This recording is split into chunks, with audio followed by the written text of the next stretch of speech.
Enfin, Alhamdulillah. Vous voyez ce grand homme? Est-ce que vous le connaissez?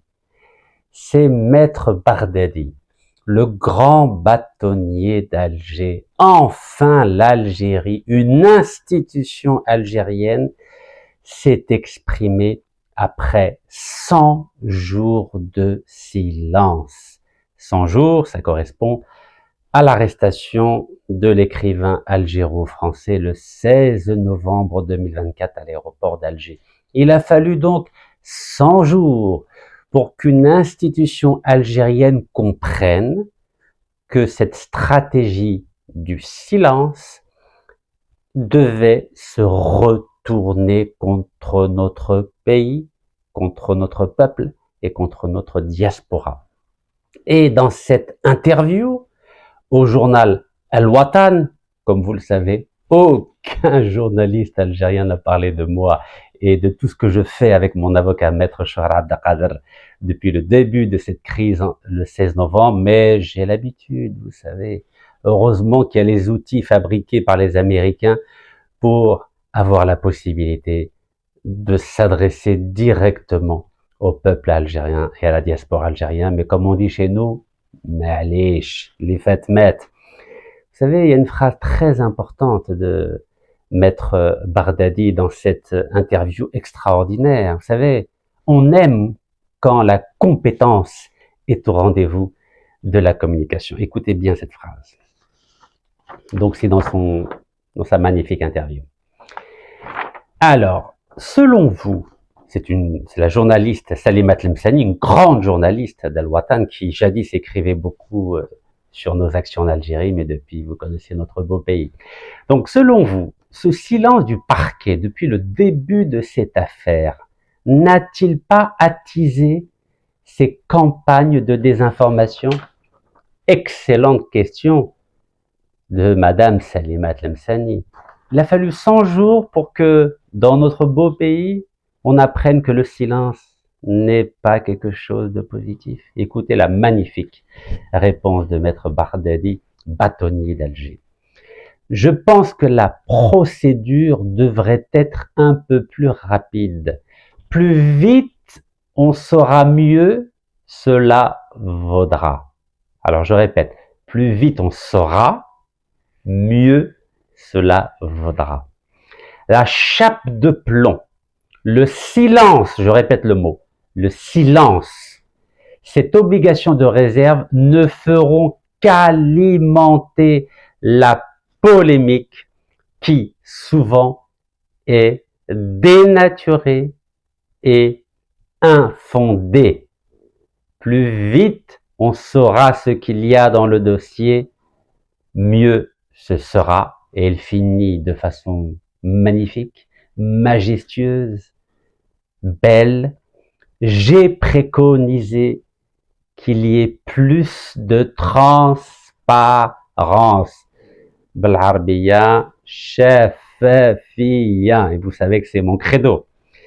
En attendant le règlement du dossier de mon confrère Maître Zimré, qui a été déconstitué officiellement du dossier.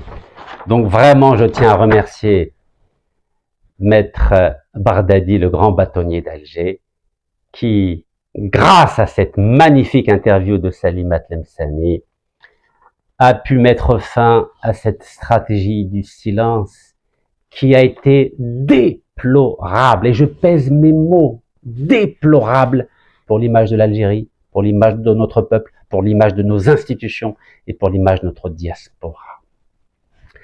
Vous savez, n'importe quel étudiant en communication, je dis bien n'importe quel étudiant en communication dans le monde entier, sait que quand il y a une crise, aussi bien dans une institution, dans une entreprise, dans un État ou dans des relations interétatiques, il faut mettre immédiatement en place ce qu'on appelle une cellule de crise, ce qu'on appelle une gestion de crise. Et pour parler le langage de la communication, il faut mettre en place une communication de crise. Alors vous savez, ceux qui n'ont pas été dans une école de communication, il suffit qu'ils aillent sur Internet. Vous savez, c'est pas grave, hein, vous allez sur Internet et vous lisez Les 4 phases de la communication de crise, un balisage clé pour une gestion efficace de crise. Parce que nos chers diplomates algériens, que j'apprécie beaucoup, vous savez, je passe mon temps à faire la promotion de l'Algérie, la promotion de la diplomatie algérienne. Vous savez, quand je vous ai dit que je regrettais les années 70 et début des années 80, où nous avions des diplomates extraordinaires, Cherif Gellel, ambassadeur d'Algérie à Washington et au Canada. Vous savez, j'en ai la chair de poule, extraordinaire. Nous avions Mohamed Sedek Ben Yahya, Rabbi Yarhamhum, grand ambassadeur, donc d'abord à Moscou, à Londres et ensuite très grand ministre des Affaires étrangères. Grâce à lui, 50 otages américains ont été libérés. Après 444 jours de détention à l'ambassade de Téhéran, des États-Unis à Téhéran, en Iran. Vous savez, ça, c'était la grandeur. Il savait faire de la diplomatie, il savait communiquer, il savait gérer les relations internationales, il savait gérer les ruptures diplomatiques. L'Algérie avait rompu la relation diplomatique avec les États-Unis d'Amérique pendant 7 ans. 67, 68, 69, 70, 71, 72, 73 jusqu'en 74. Eh oui, on avait un grand président. Feu Houari Boumediene, on avait des grands diplomates. Aujourd'hui, nos diplomates ne savent même pas gérer une communication de crise. Ma'alish. Alors, 4 phases dans une communication de crise. Phase préliminaire de la crise, surveiller et anticiper. La phase préliminaire de la communication de crise se concentre sur la vigilance et sur la préparation. Deuxième phase, phase aiguë de la crise. Nous sommes plein dedans. Gérer l'urgence et communiquer. La phase aiguë survient lorsque l'événement déclencheur frappe et plonge l'entreprise, l'institution ou le pays en crise. La présence médiatique est généralement forte pendant cette phase, ce qui peut amplifier la pression sur l'entreprise, l'institution ou le pays. La communication est vitale à ce stade. Il s'agit, écoutez-moi bien, de donner des informations précises et opportunes, comme vient de le faire Maître Bardadi, pour minimiser la désinformation, rassurer les parties prenantes et démontrer une action efficace. Les plans de communication de crise établis pendant la phase préliminaire devraient maintenant être mis en œuvre. C'est ce que j'ai essayé de faire depuis le 20 novembre dernier. Troisième phase, gérer l'attention médiatique décroissante. Donc, quand on a mis en place le plan que je viens de définir, la phase chronique est caractérisée par une réduction progressive de l'attention médiatique. On n'est pas encore là.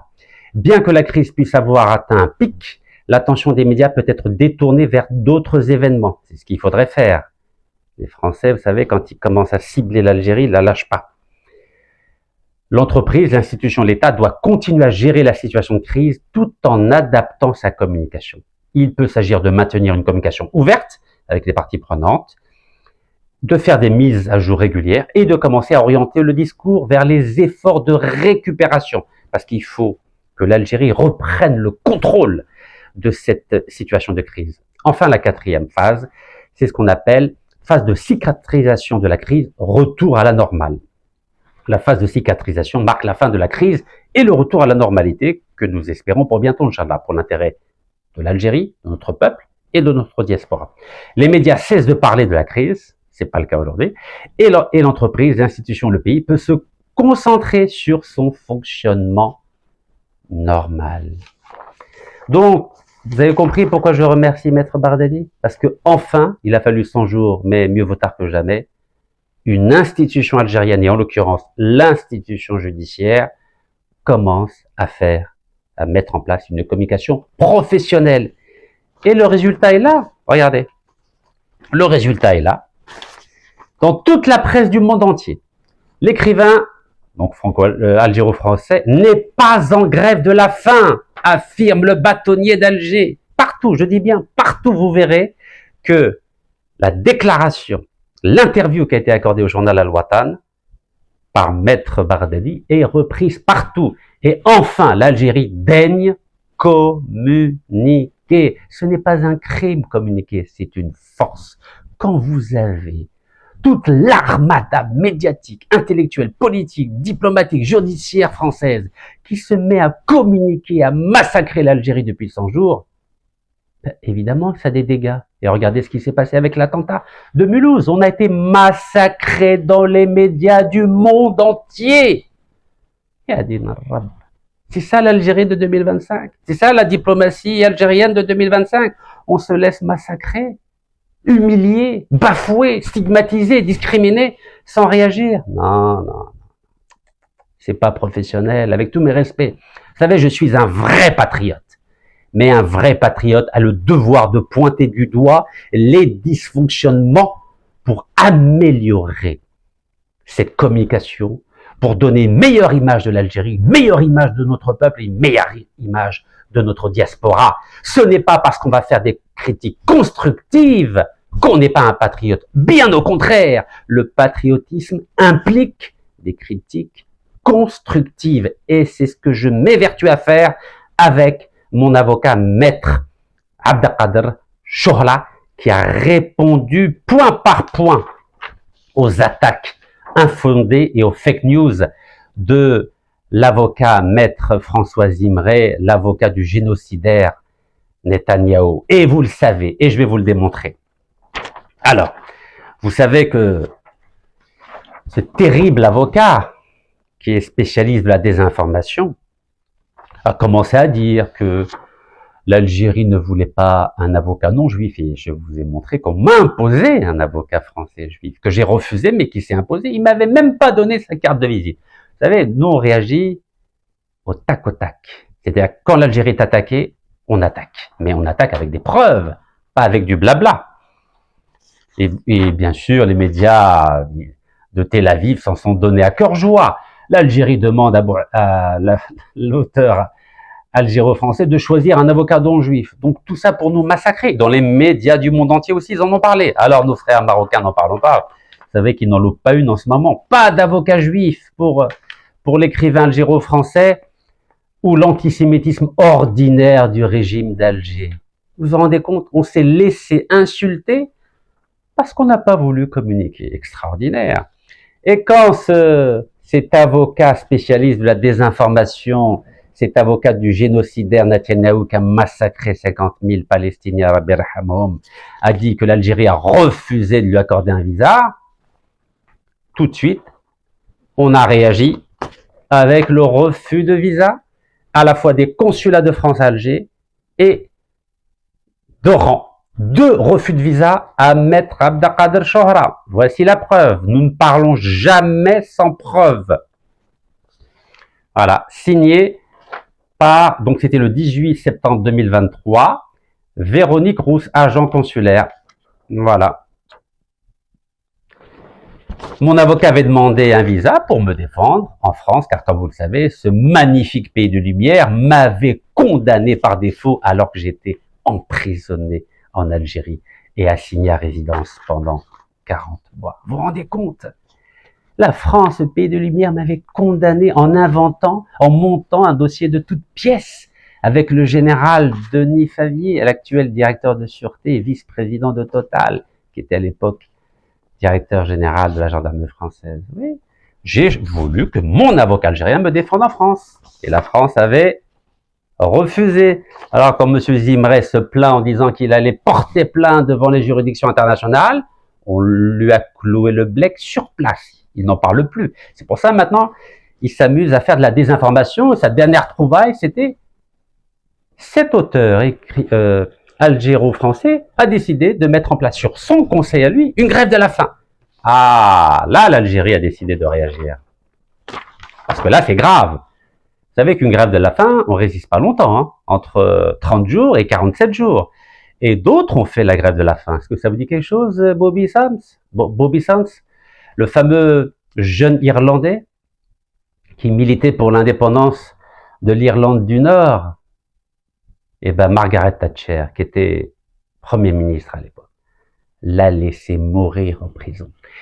Et l'actuel Premier ministre Ousmane Sonko du Sénégal a entamé une grève de la faim quand il était emprisonné par l'ancien président Macky Sall. Et j'ai tout de suite averti son avocat, Maître Ciré Clédor-Ly. Je lui dis, s'il te plaît, va voir Ousmane Sonko, dis-lui que sa grève de la faim ne marchera pas et le président du Sénégal le laissera mourir en prison et il ne pourra pas dire que c'est lui qui l'a tué parce qu'il se sera suicidé lui-même. Et immédiatement, Ousmane Sonko a cessé la grève de la faim et aujourd'hui, il est devenu Premier ministre. Et oui, et Maître Ciré Clédor-Ly, le plus grand avocat d'Afrique de l'Ouest, peut en témoigner. Donc l'Algérie sait que si vraiment cet auteur algéro-français met en place, entame sa grève de la faim, il ne résistera pas plus de 30 à 47 jours. En plus, il a 75 ans, il souffre d'un cancer, donc évidemment, l'Algérie serait dans une terrible situation. Et c'est pourquoi l'institution judiciaire algérienne a décidé de communiquer pour dire que cet auteur algéro-français n'a jamais entamé une grève de la faim. Et il a dit que c'est Maître François Zimré qui avait inventé cette histoire. Vous avez vu, à un moment donné, le silence a des limites. Et je remercie Monsieur Maître Bardadi d'avoir rétabli la vérité. Et il a même dit que l'auteur algéro-français avait récusé tous ses avocats, les 3 avocats que le bâtonnier d'Alger avait nommés pour défendre cet auteur algéro-français. Il a même dit que cet auteur algéro-français avait même récusé l'avocat français, l'avocat du génocidaire Netanyahou, François Zimré. Et chose intéressante, Maître Bardadi a dit: cet avocat, Maître François Zimré, qui se plaint de ne pas avoir un visa, mais il a dit, mais des confrères algériens se sont vus aussi refuser un visa. Bien sûr, il parlait de mon avocat, Maître Abdelkader Chouhra. Donc il l'a pas nommé, parce que vous savez, en Algérie, on a du mal à faire la publicité des gens qui font du bien. Vous savez que aucun article, depuis 100 jours, extraordinaire, hein, aucun article dans la presse algérienne depuis 100 jours, ni d'ailleurs dans la presse française, parce que quand nous apportons des éléments factuels, qui sont des preuves incontestables, les Français n'ont aucun intérêt, bien sûr, à les relayer, et nos journalistes algériens, comme vous le savez, ce ne sont pas les rois du professionnalisme, n'en ont pas parlé non plus, parce qu'ils n'ont pas la culture nécessaire, ni la culture juridique, ni la culture intellectuelle, ni la culture littéraire, ni la culture politique, ni la culture historique, pour pouvoir répondre au coup par coup aux attaques de l'intelligentsia française, des médias français, des juristes français, des diplomates français et des hommes politiques français. Il faut avoir un certain niveau que nos journalistes, malheureusement, n'ont pas, contrairement à leurs aînés des années 60, 70, 80, 2000. Et j'ai souvent cité le nom de Marhoum Tahar Djaout. Lui savait faire du journalisme, il savait même écrire des livres qui ont été primés, mais c'était l'ancien temps. C'était l'ancien temps. Donc encore une fois, merci beaucoup à Maître Bardadi, parce que on a laissé des choses horribles se dire contre l'Algérie. Quand vous voyez que cet homme-là, Jack Lang, ancien ministre français, corrompu, a organisé à l'Institut du monde arabe une fête pour dénigrer l'Algérie. Vous vous rendez compte? Et vous savez qu'au conseil d'administration de l'Institut du monde arabe dont il est président, normalement, il y aurait eu l'ambassadeur d'Algérie qui aurait pu siéger pour s'opposer à cette fête, pour dénigrer l'Algérie. Mais non, car nous avons préféré jusqu'à maintenant faire vœu de silence. Alors, vous savez très bien que ce Jack Lang a reçu pendant 15 ans 500 000 euros sous forme de costume du couturier Smalto. Et c'est cet homme-là qui ose dénigrer l'Algérie en étant pour un 4e mandat à la présidence de l'Institut du monde arabe. L'Algérie qui lutte contre la corruption aurait dû s'opposer à la reconduction de son mandat, mais l'Algérie de 2025 n'est pas celle des années 70. Et ce monsieur-là qui a fêté un événement pour dénigrer l'Algérie avait refusé avait même censuré la tenue d'une conférence dans ce même Institut du monde arabe dont il est président, une conférence qui voulait promouvoir la fraternité entre les peuples algériens et marocains. Je dis pas entre l'État algérien et le makhzen marocain, non, entre les peuples algériens et les peuples marocains. Oui, pour semer la discorde, il est le premier, mais pour faire la promotion de la fraternité, non, il refuse. Alors, pendant ces 100 jours, on a dénigré l'Algérie dans tous les médias français et internationaux, sans réagir. Sauf une fois, quand le président de la République, qui avait été dénigré, avait décidé d'accorder une interview à la journal L'Opinion, mais vous avez vu, ça n'a pas fonctionné car les Français avaient décidé de massacrer l'Algérie, l'État algérien, le peuple algérien et sa diaspora. Voilà, on parlait même de chantage. L'Algérie aurait fait du chantage avec des diplomates comme Driancourt qui massacrent l'Algérie alors qu'il était 7 ans ambassadeur en Algérie, des intellectuels comme Alain Finkielkraut qui est écrivain et académicien qui avait oublié que son illustre prédécesseur Charles Maurras avait été condamné à mort par la France en 1945, la France du général de Gaulle. Cette même France qui avait fait exécuter un écrivain français, Robert Brasillac, le 6 février 45, etc., etc. Donc encore une fois, merci à Maître Bardadi, bâtonnier d'Alger, d'avoir rétabli la vérité, et j'espère que cette initiative de Maître Bardadi va inspirer nos diplomates algériens qui, malheureusement, ont beaucoup de lacunes en termes de communication. Donc si vous avez besoin d'aide, je suis là pour vous aider, car en tant que citoyen algérien, c'est mon devoir d'aider mon pays et de soutenir l'action de notre président de la République, Sidi Abdelmajid Tebboune. Barakallahu fikum, tahiyat Jazair, Allah yarham shuhada, Inch'Allah.